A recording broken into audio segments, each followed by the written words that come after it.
തിരുവനന്തപുരം ലോക്സഭാ മണ്ഡലത്തിലെ എൻ.ഡി.എ സ്ഥാനാർത്ഥി കുമ്മനം രാജശേഖരന് നാമനിർദ്ദേശ പത്രിക സമർപ്പണത്തിലും ചർച്ചയാകുന്നത് ശബരിമല വിഷയം തന്നെ. ഹരിവരാസനം രചിച്ച കൊന്നനാനകത്ത് ജാനകിയമ്മയുടെ മകൾ ബാലാമണി അമ്മയാണ് കുമ്മനത്തിന് കെട്ടിവെക്കാനുള്ള പണം നൽകുന്നത്. ദേവസ്വം ബോർഡ് പ്രസിഡന്റ് എ പത്മകുമാറിന്റെ കുടുംബത്തിലെ കാരണവരാണ് ബാലാമണിയമ്മ. പത്മകുമാറിന്റെ മാതാവിന്റെ പൃഥു സഹോദരിയാണ് കോനകത്ത് ജാനകിയമ്മ. പത്മകുമാറും അഭിമാനത്തോടെ ഈ കുടുംബ ബന്ധം പറയാറുണ്ട്.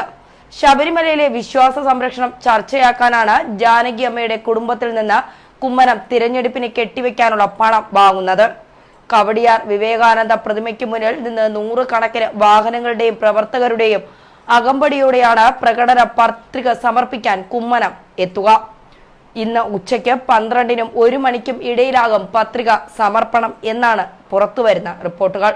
ബി.ജെ.പിക്ക് കേരളത്തിൽ ഏറെ അനുകൂലമായ രാഷ്ട്രീയ സാഹചര്യത്തിൽ നടക്കുന്ന തിരഞ്ഞെടുപ്പാണ് ഇതെന്നാണ് ദേശീയ നേതൃത്വത്തിന്റെ തന്നെ വിലയിരുത്തൽ. ശബരിമല സമരം തിരഞ്ഞെടുപ്പിൽ ഗുണം ചെയ്യുമെന്നാണ് ബി.ജെ.പി കണക്കുകൂട്ടുന്നത്.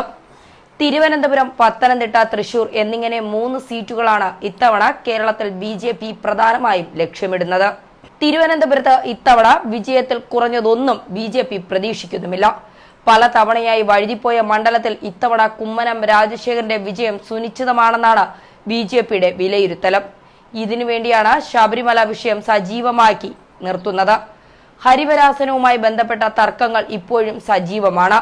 ജാനകിയമ്മയാണ് ഹരിവരാസനം രചിച്ചതെന്ന വാദവുമായി 2007 അവരുടെ ചെറുമകൻ രംഗത്തെത്തിയിരുന്നു. പ്രശസ്ത പത്രപ്രവർത്തകൻ എം ശിവറാമിന്റെ സഹോദരിയായിരുന്നു ജാനകിയമ്മ. 1923 കൃതി രചിച്ചതെന്നാണ് അവരുടെ അവകാശവാദം. 1930 മുതൽ തന്നെ ഭജന സംഘക്കാർ ഈ പാട്ടുപാടി മല കയറിയിരുന്നു എന്നും അവർ അവകാശപ്പെടുന്നു. കൊച്ചുമകനായ പത്മകുമാർ തിരുവിതാംകൂർ ദേവസ്വം ബോർഡ് പ്രസിഡന്റ് ആയതോടെ ചർച്ചകൾക്ക് വീണ്ടും തുടക്കമാകുകയാണ്. 1975 ശ്രീകുമാരൻ തമ്പി സംവിധാനം ചെയ്ത സ്വാമി അയ്യപ്പൻ സിനിമ പുറത്തിറങ്ങിയതോടെയാണ് ഹരിവരാസനം ആസ്വാദക ശ്രദ്ധ ആകർഷിച്ചത്. ദേവരാജന്റെ സംഗീതവും യേശുദാസിന്റെ ശബ്ദവും ചേർന്ന ഈ വരികൾക്ക് നാദരൂപം കൈവന്നു. എന്നാൽ അതിനു മുൻപ് തന്നെ ശബരിമലയിൽ അത്താഴപൂജയ്ക്ക് ശേഷം നട അടയ്ക്കും മുമ്പായി ഉടുക്കുകൊട്ടി പാടുന്ന കീർത്തനമായി ഈ വരികൾ മാറിയിരുന്നു. ശബരിമലയിലെ അവസാനത്തെ വെളിച്ചപ്പാടായിരുന്ന അനന്തകൃഷ്ണയ്യരുടെ മകളാണ് ശാസ്താംകോട്ട മനക്കര മേച്ചിറ വീട്ടിൽ ജാനകിയമ്മ. തികഞ്ഞ അയ്യപ്പ ഭക്തയായ അവർ ഗർഭിണിയായിരിക്കെ തന്റെ 30-ാം വയസ്സിലെഴുതിയ ഹരിവരാസനം വിശ്വമോഹനം എന്ന് തുടങ്ങുന്ന കീർത്തനം കാണിക്കയായി ശബരി നടക്കി വയ്ക്കുവാൻ അച്ഛന്റെ കൈവശം കൊടുത്തയക്കുമായിരുന്നു എന്ന് മകൾ ബാലാമണിയമ്മ പറയുന്നു. കാണിക്ക ആയതിനാൽ സ്വന്തം പേര് എഴുതി ചേർത്തില്ല. പിറന്ന കുഞ്ഞിന് അയ്യപ്പൻ എന്ന് ജാനകിയമ്മ പേരിടുകയും ചെയ്തു.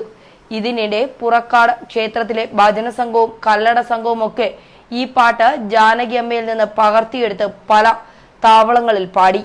1963 തിരുവനന്തപുരം ജയചന്ദ്ര ബുക്ക് ഡിപ്പോയിൽ ഇറങ്ങിയ കീർത്തന സമാഹാരത്തിലാണ് ഹരിഹരാത്മജാഷ്ടകം എന്ന തലക്കെട്ടിൽ ഈ കീർത്തനം ആദ്യമായി അച്ചടിച്ചു വന്നത്. ഇതിൽ സമ്പാദകൻ എന്നാണ് കമ്പക്കുടി കുളർത്തൂർ അയ്യരുടെ പേര് ഉൾപ്പെടുത്തിയിരുന്നത്. പിന്നീട് സമ്പാദകൻ എങ്ങനെയോ കർത്താവായി മാറിയതാകാമെന്നാണ് ജാനകിയമ്മയുടെ ബന്ധുക്കൾ പറയുന്നത്. അതുകൊണ്ട് തന്നെ ശബരിമലയുമായി ഏറെ അടുപ്പമുള്ള കുടുംബമാണ് കോമലെഴുത്ത് ജാനകിയമ്മയുടേത്. എന്തായാലും തിരുവനന്തപുരത്ത് കുമ്മനം രാജശേഖരൻ എൻ.ഡി.എയുടെ സ്ഥാനാർത്ഥി ആയപ്പോൾ തന്നെ ഒരു ത്രികോണ മത്സരത്തിനപ്പുറം ശശി തരൂറും കുമ്മനവും തമ്മിലുള്ള ഇഞ്ചോടിഞ്ച് പോരാട്ടത്തിനാണ് തലസ്ഥാനം സാക്ഷ്യം വഹിക്കാൻ ഒരുങ്ങുന്നത്. അതിനിടയ്ക്കാണ് മുഖ്യ തിരഞ്ഞെടുപ്പ് കമ്മീഷൻ തന്നെ പറഞ്ഞത് ശബരിമല തിരഞ്ഞെടുപ്പ് വിഷയമാക്കി പ്രചരണ രംഗത്ത് സ്ഥാനാർത്ഥികൾ ഇറങ്ങരുത് എന്ന്. എന്നാൽ ഇപ്പോൾ പത്മകുമാറിന്റെ കുടുംബക്കാർ തന്നെ എൻ.ഡി.എ സ്ഥാനാർത്ഥിയായ തലസ്ഥാനത്ത് എൻ.ഡി.എ സ്ഥാനാർത്ഥിയായ കുമ്മനം രാജശേഖരന് കെട്ടിവെക്കാൻ കാശ് നൽകുന്നത് എന്നത് ഏറെ വിചിത്രമാണ്. ഇനി അങ്കത്തട്ടിലാണ് കളികൾ. ന്യൂസ് ഡെസ്ക് മലയാളി വാർത്ത.